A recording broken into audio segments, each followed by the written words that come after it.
नमो अरिहंताणं नमो सिद्धाणं नमो आर्याणं नमो उजायणं नमो लोये सवसावणं।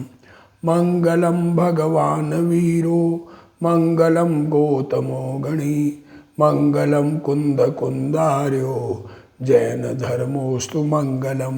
सर्वमंगल मांगल्यम सर्वकल्याणकारकम प्रधानम सर्वधर्माणम जैनम जयतु शासनम। नमो तीर्थनायक ने नमो ओंकार नाद ने ओंकार संगर्यो जैने नमो ते कुंद कुंद ने। अहो उपकार जिन वरनो कुंदनो ध्वनि दिव्यनो जिन कुंद ध्वनि आप्या अहो ते गुरु कहाननो। मंगलमय मंगल करण वीतराग विज्ञान नमो ताहि जाते भय अरहंतादि महान। करि मंगल करियो महा ग्रंथ करण के काज जाते मिले समाज सब पावे निज पद राज। मिथ्या भाव अभावते जो प्रगटे निज भाव सो जयवंत रहो सदा यही मोक्ष पाव। मोक्ष मार्ग प्रकाशक ग्रंथ पूज्य गुरुदेव श्री के प्रवचन भाग 2 श्वेतांबर मत की समीक्षा चल रही है। उसमें स्थानकवासी मत, स्थानकवासी वाले मुंह पत्ती मुंह पर बांध कर रखते हैं। थोड़ा सा बात उसकी की थी कि मुंह पत्ती तो बांध के रखते हैं और बाकी दया पालने का पता नहीं है। एक वायु का, एक पवन का, एक जीवों की दया पालते हैं। जल का एक आदि कई सारे जीव है, अग्नि का, जल का एक, अग्नि का एक, वनस्पति का एक, पृथ्वी का एक, सब प्रकार से 5 स्थावर जीव हैं। तो उनकी रक्षा की कोई बात करते नहीं हैं और त्रस हिंसा हो रही है उसकी चिंता करते नहीं। तो अब मूक पट्टी जो है वो बांधना उचित नहीं है, ये बात पंडित जी कह रहे हैं। देखो तथा पट्टी का बांधना, शौचादि थोड़ा करना, सफाई नहीं करना। शौचादि मीन्स अपना स्नान नहाना धोना आदि कम करना इत्यादि कार्यों की मुख्यता करते हैं। कम करना करते तो है ही, परंतु मैल युक्त पट्टी के थूक के संबंध से देखो क्या करें। पट्टी मुंह में है, साफ नहीं है, मैल वाली है और उस थूक का उसमें संबंध होता है, उससे जीव उत्पन्न होते हैं। उनका तो यत्न नहीं है। देखो उनसे त्रस जीव उत्पन्न होते हैं। वायु का एक तो एकेंद्रीय जीव है, स्थावर जीव है, पर जो मुंह पट्टी में थूक आदि लगता है उससे जो जीव उत्पन्न होते हैं वो त्रस जीव है। और पवन की हिंसा का यत्न बतलाते हैं। सो नासिका द्वारा बहुत पवन निकलती है। अब नाक से तो हवा बहुत निकलती है, कहाँ कहाँ रोकोगे। नाक से हवा निकलती है, अंदर लेके बाहर छोड़ते हैं, तो उससे भी जीव, पवन काय के जीवों की तो हिंसा होती है। उसका तो यत्न करते ही नहीं, फिर उसका क्या करोगे, ये कहना चाह रहे पंडित जी। तथा उनके शास्त्रानुसार बोलने ही का यत्न किया है और उनके शास्त्रों में लिखा है कि बोलते वक्त मुंह पट्टी रखें तो थूक आदि शास्त्रों पर न जाए वगैरह। तो सर्वदा परमानेंट बांधने का क्या अर्थ है, ये कहना चाहिए। बोले तब यत्न कर लेना चाहिए, बोले तब ध्यान रखना चाहिए। यदि कहे भूल जाते हैं तो इतनी भी याद नहीं रहती, तब अन्य धर्म साधन कैसे होगा। तो कह रहे हैं बोलना भूल जाते, बोलते वक्त लगाना, तो अब इतनी याददाश्त कम है तो फिर मुनि धर्म साधन कैसे होगा। तथा शौचादिक थोड़े करें, नहाए धोए नहीं, तो संभवित शौच तो मुनि भी करते हैं।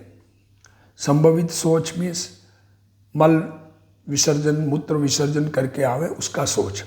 इसलिए ग्रस्त को अपने योग्य सोच करना चाहिए। देखो अब ग्रस्त में भी मुंह पट्टी बांधते हैं ना, उसकी बात कर रहे हैं। ग्रस्त भी मुंह पट्टी बांध रहे हैं तो शौचादि थोड़े नहाते धोते नहीं है, तो मुनि भी नहाते धोते हैं, तो तुम यथा योग्य सोच करना चाहिए। स्त्री संगम आदि करके आप स्त्री के साथ रहते हो, पत्नी के साथ रहते हो, उसका संगम आदि होवे और सोच किए बिना सामायिक आदि क्रिया करने से अविनय। अब स्त्री का संगम किया, फिर सुबह उठते ही सामायिक में बैठ गए तो अविनय होती है, अंदर से घृणा भी होती है, विक्षिप्तता आदि द्वारा पाप उत्पन्न होता है। इस प्रकार जिनकी मुख्यता करते हैं उनका भी ठिकाना नहीं है। और कितने ही दया के अंग योग्य पालते हैं, कितने ही दया के योग्य अंग पालते हैं, जैसे हरितकाय आदि का त्याग करते हैं, जल थोड़ा गिराते हैं, इसका हम निषेध नहीं करते। जो जीवों की दया पालते हैं उस जीव दया का निषेध टोडरमल जी कह रहे हैं हम नहीं करते। अब गुरुदेव श्री इसका खुलासा देखो, बहुत बढ़िया खुलासा गुरुदेव श्री का। तथा खेद का विषय है, खुद स्थानकवासी संप्रदाय में मुनिपणे से रहे 22-23 साल, 45 साल कुल स्थानकवासी संप्रदाय में रहे, तो दीक्षा लेने के बाद स्थानकवासी संप्रदाय का मुनिपना पाला और घर में भी स्थानकवासी संप्रदाय को माना था। तो खेद का विषय है कि मिथ्यात्व महापाप की प्रवृत्ति छुड़ाने की तो मुख्यता नहीं है। महापाप मिथ्यात्व हो रहा है उसकी तो मुख्यता नहीं है, और पवन काय की हिंसा ठहरा कर खुले मुंह बोलना छुड़ाने की मुख्यता पाई जाती है। हाँ, खुले मुंह बोलने को रोकते हैं उसकी मुख्यता अगर पाई जाती है, सो यह क्रम भंग उपदेश है। धर्म के अंग तो बहुत हैं, परंतु वे उसमें परजीव दया को भी मुख्य कहते हैं, उसका भी उनको विवेक नहीं है। पानी छानना, सदोष वस्तु न खाना और हिंसादी रूप व्यापार नहीं करना इत्यादि उनके अंगों की तो मुख्यता नहीं है। देखो क्या कह रहे हैं, परंतु मुखपट्टी बांधना और नहाना धोना थोड़ा करना इत्यादि कार्यों की मुख्यता करते हैं। परंतु मल युक्त मुखपट्टी में त्रस जीवों की उत्पत्ति होती है, उसकी तो दया पालते नहीं, और पवन काय के जीवों की दया पालने को कहते हैं। परंतु नाक द्वारा पवन जाती है और जीव मरते हैं, उनकी दया क्यों नहीं पालते? उसको भी बंद कर दो, क्या कहें। तथा उनके शास्त्र अनुसार बोलने का ही यत्न किया तो पूरे दिन मुखपट्टी किस लिए रखनी चाहिए? जब बोले तब रखना। श्वेतांबर में रखते हैं, बोलते बोले तब रखते हैं, तो कहते हैं भूल जाते हैं। तो जो इतना सा भूल जाता है सो वह धर्म साधन क्या कर सकेगा। तथा शरीर की अति सोचादि क्रियाओं का निषेध करते हैं, सो सोच तो मुनि भी करते हैं। अतः ग्रस्तों को, ये ग्रस्त की बात कर रहे हैं, ये मुखपट्टी ग्रस्त के बांधने का निषेध, और ग्रस्तों को अपनी योग्य सोच करनी चाहिए। इस प्रकार वे जिसके मुख्यता करते हैं उसका भी ठिकाना नहीं है।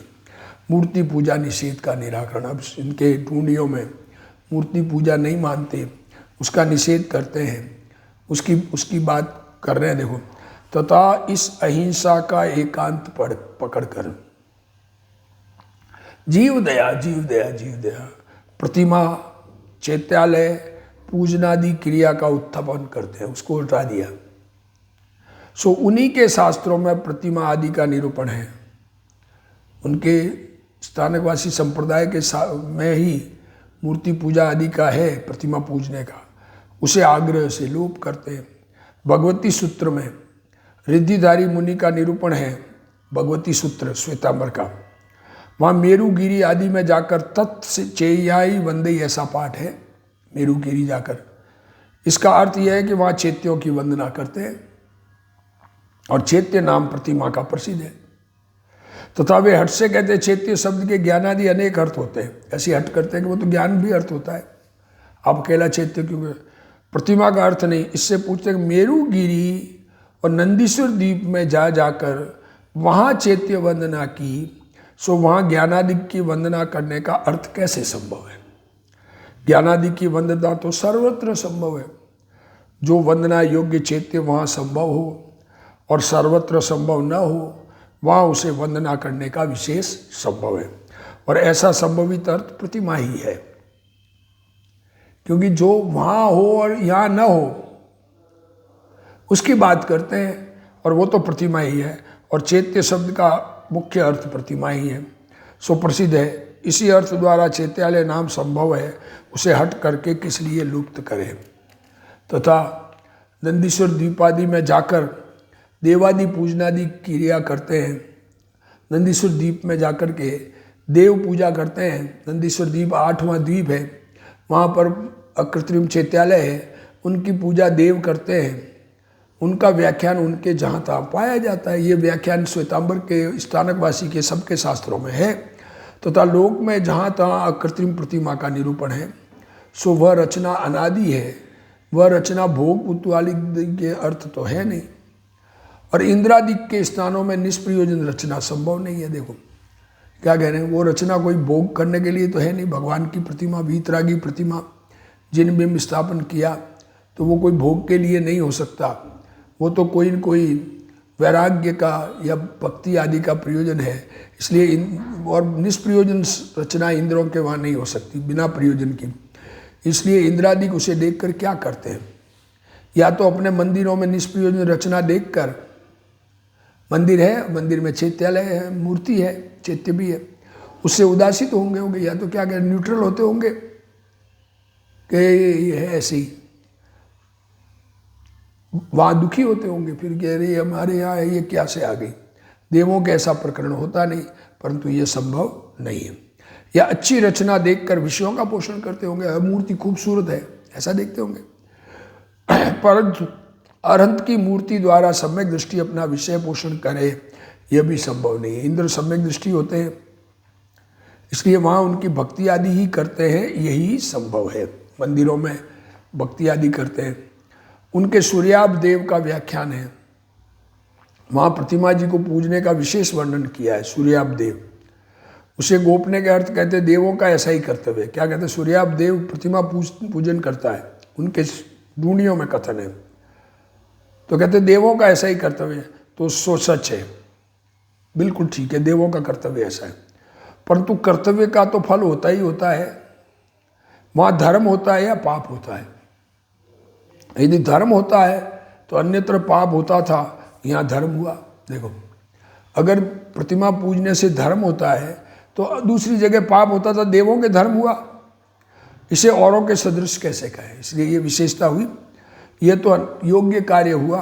और पाप होता है तो वहाँ नमोत्तुणों का पाठ पढ़ा, सूर्याभिदेव की पूजने में नमोत्तुणों का पाठ पढ़ा। सो पाप के ठिकाने ऐसा पाठ किस लिए पढ़ा। तथा एक विचार यहाँ आया कि नमोत्तुणों के पाठ में तो अरहंत की भक्ति है, नमोत्तुणो अरिहंताणम भगवंताणम, तो उसमें तो अरहंत की भक्ति है। सो प्रतिमा जी के आगे जाकर ये पाठ पढ़ा, इसलिए प्रतिमा जी के आगे जो अरहंत भक्ति की क्रिया है वह करना युक्त हुई। तथा वे ऐसा कहते हैं देवों के ऐसा कार्य है। क्या कहते हैं स्थानकवासी संप्रदाय वाले, ढूंढक मत वाले, कि देवों का ऐसा, मनुष्यों के नहीं है, क्योंकि मनुष्यों को प्रतिमा आदि बनाने में हिंसा होती है। तो उन्हीं के शास्त्रों में ऐसा कथन है कि द्रौपदी रानी प्रतिमा जी के पूजनाधिक, देखो उनको ढूंढियों के शास्त्रों की बात कर रहे हैं। अब हमें नहीं मालूम उनमें कैसा कथन है, पर ये पंडित जी कह रहे हैं कि द्रौपदी रानी ने प्रतिमा की पूजनादि की। कैसे की, जैसा सूर्याभ देव ने किया उसी प्रकार करने लगी। इसलिए मनुष्यों के भी ऐसा कार्य कर्तव्य हुआ। यहाँ एक विचार आया कि एक विचार आया, पंडित जी कह रहे हैं चैत्यालय प्रतिमा बनाने की प्रवृत्ति नहीं थी तो द्रौपदी ने किस प्रकार प्रतिमा का पूजन किया। अगर पद्धति ही नहीं थी तो द्रौपदी को कैसे मालूम कैसे पूजा करना। तो तब प्रवृत्ति थी तो बनाने वाले धर्मात्मा थे या पापी थे।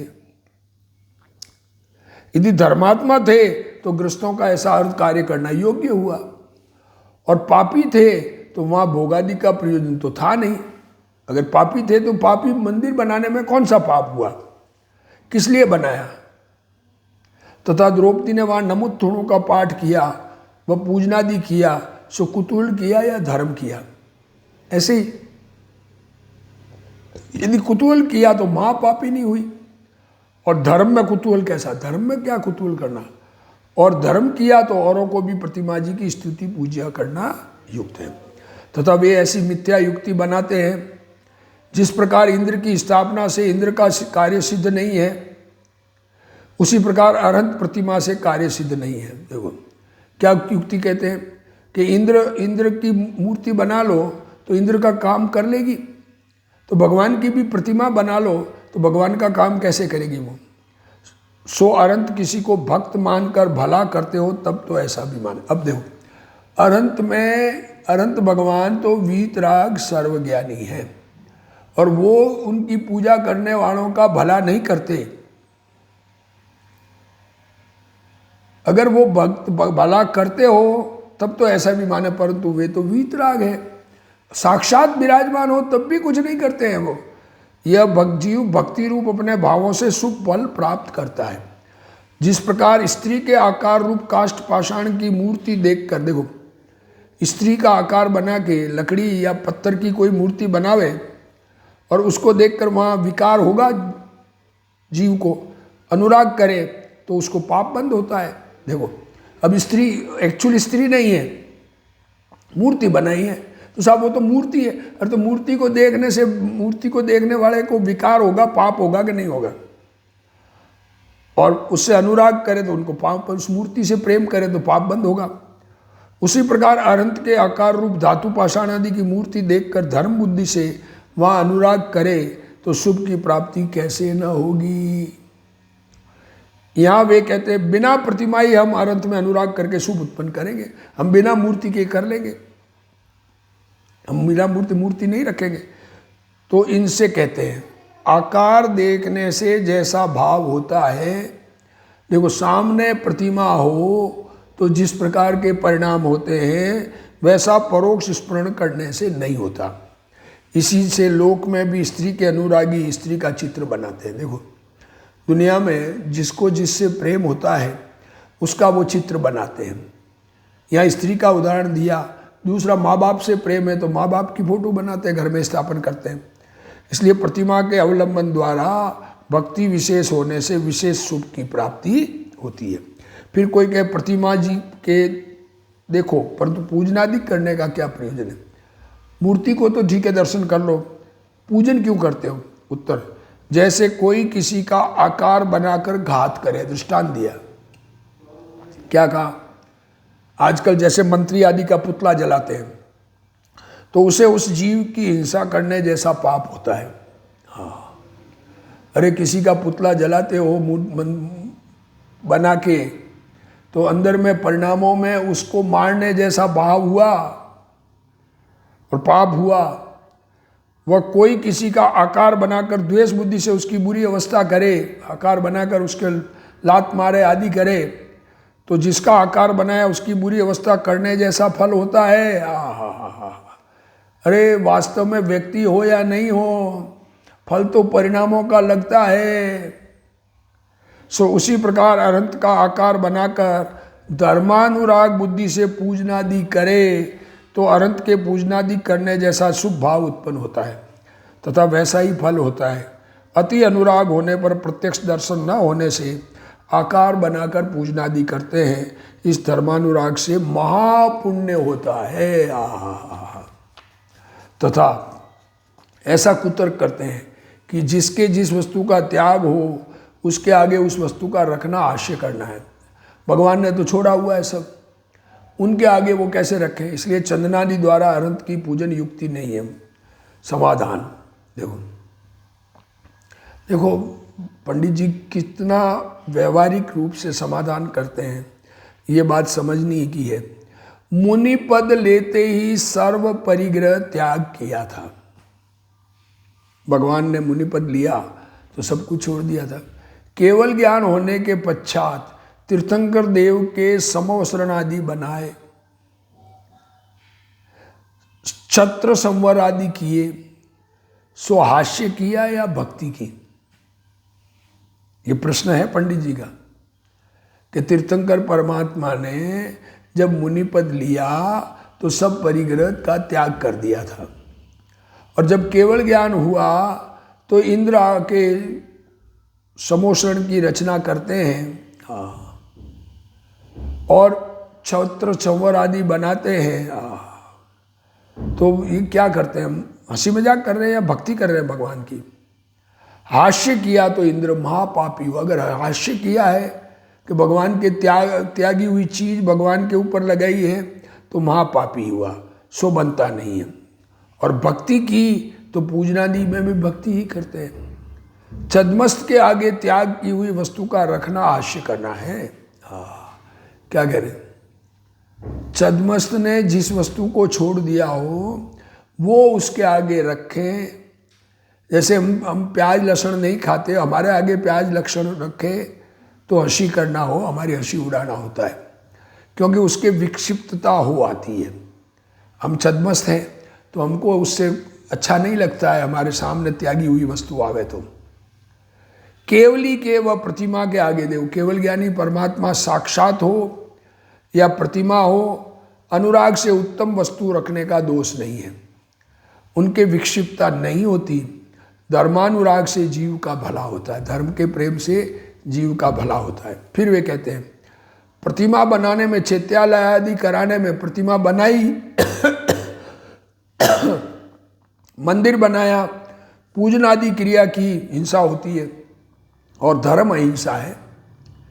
इसलिए हिंसा करके धर्म मानने से महापाप होता है, इसलिए हम इन कार्यों का निषेध करते हैं। उत्तर, उन्हीं के शास्त्रों में ऐसा वचन है। देखो कि इसलिए हिंसा करके धर्म नहीं मानना। हिंसा हो रही है, पानी वगैरह यूज होता है, मकान बनता है, उसमें हिंसा होती है।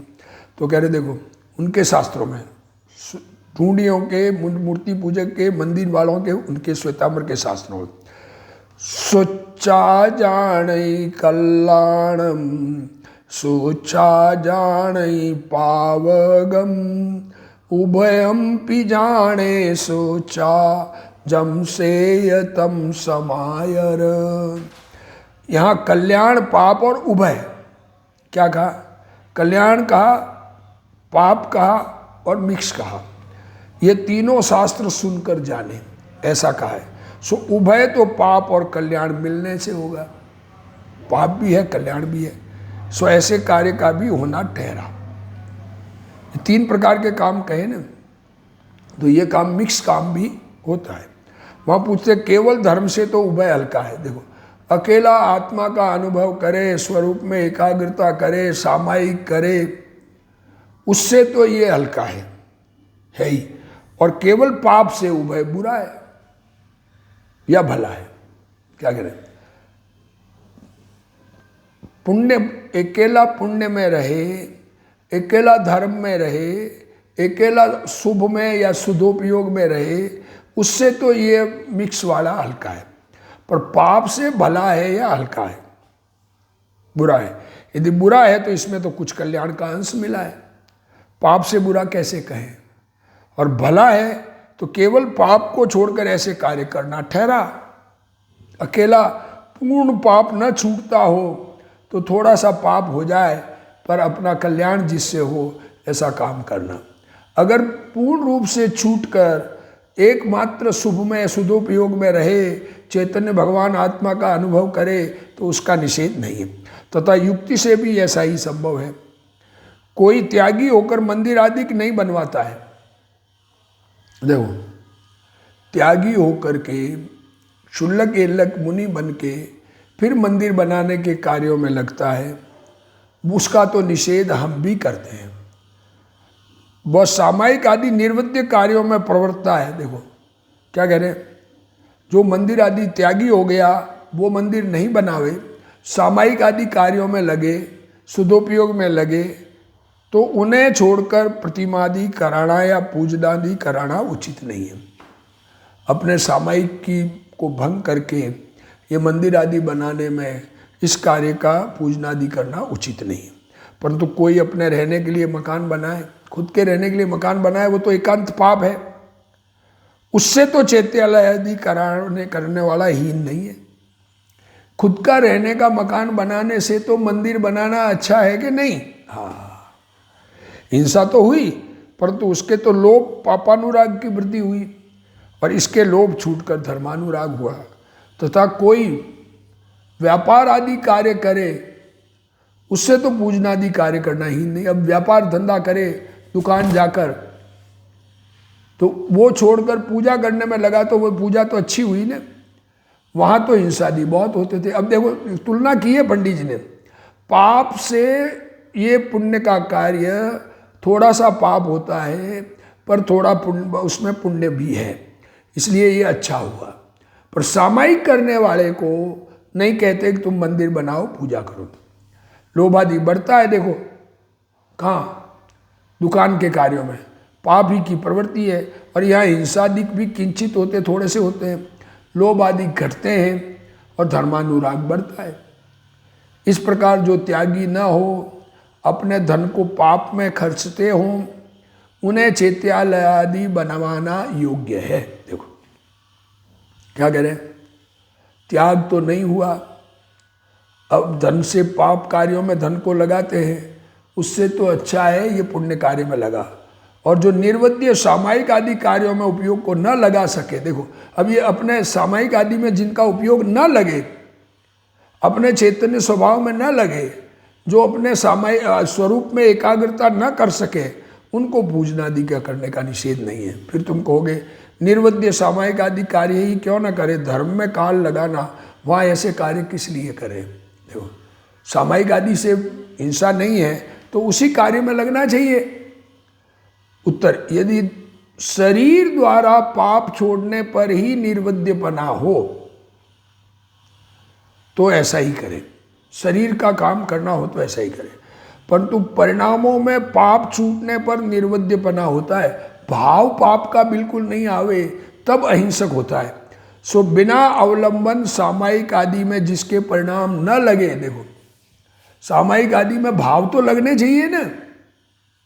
अब जिसके सामायिक आदि में भाव न लगे वह पूजनादि द्वारा वहाँ अपना उपयोग लगाता है, पूजन में वहाँ नाना प्रकार के अवलंबन द्वारा उपयोग लग जाता है। वहाँ अलग अलग से भगवान की अभिषेक कर रहे हैं, थाली में सामग्री है, सामग्री चढ़ा रहे हैं, कुछ बोल रहे हैं, पाठ बोल रहे हैं, ऐसा यदि वहाँ उपयोग न लगाए तो पाप कार्यों में उपयोग भटकेगा और उससे बुरा होगा, इसलिए वहाँ प्रवृत्ति करना युक्त है।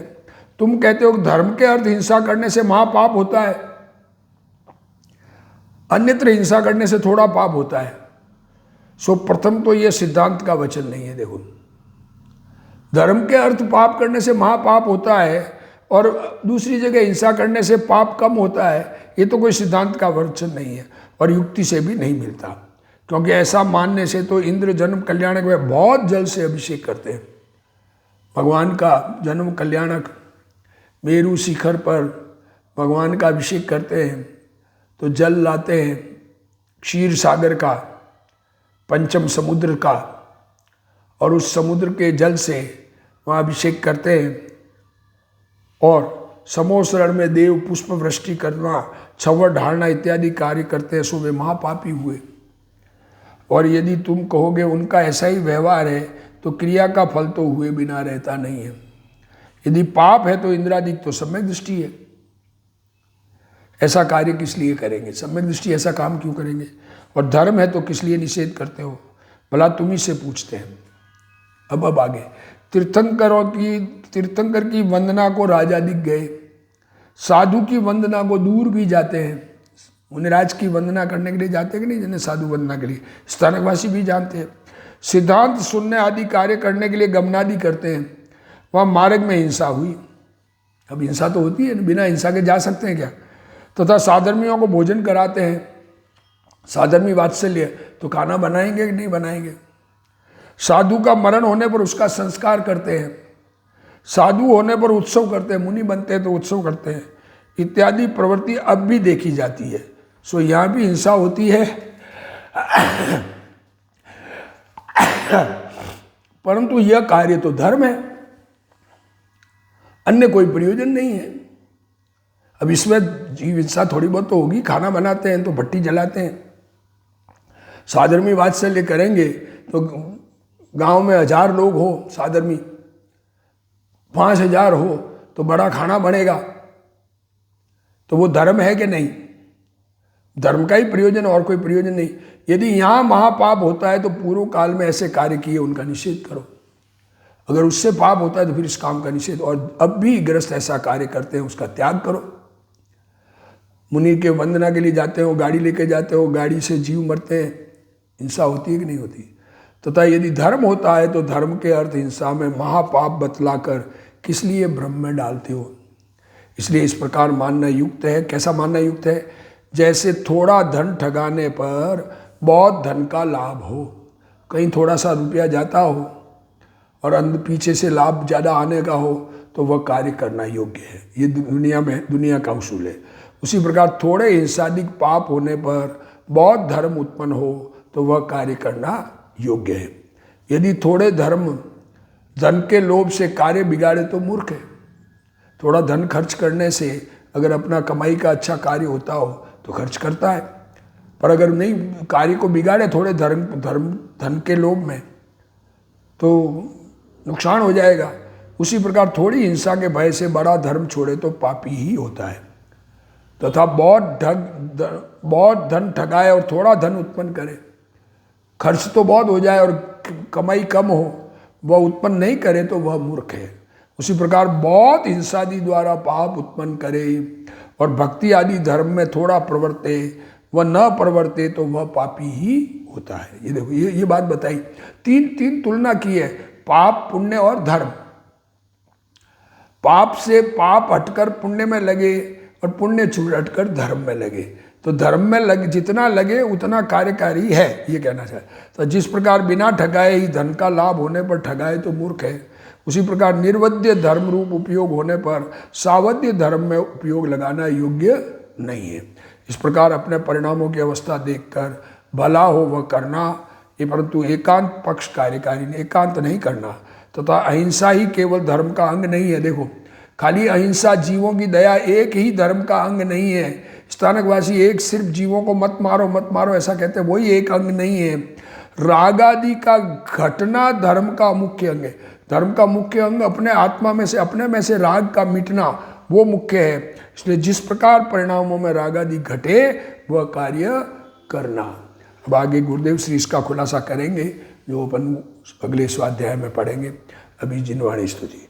हे जिनवाणी भारती तोई जपू दिन रैन, जो तेरा शरणा गहे सो पावे सुख चैन। जावाणी के ज्ञान ते सूझे लोकालोक, सो वाणी मस्तक नमो सदा दे तू ठोक। जिनवाणी मात की।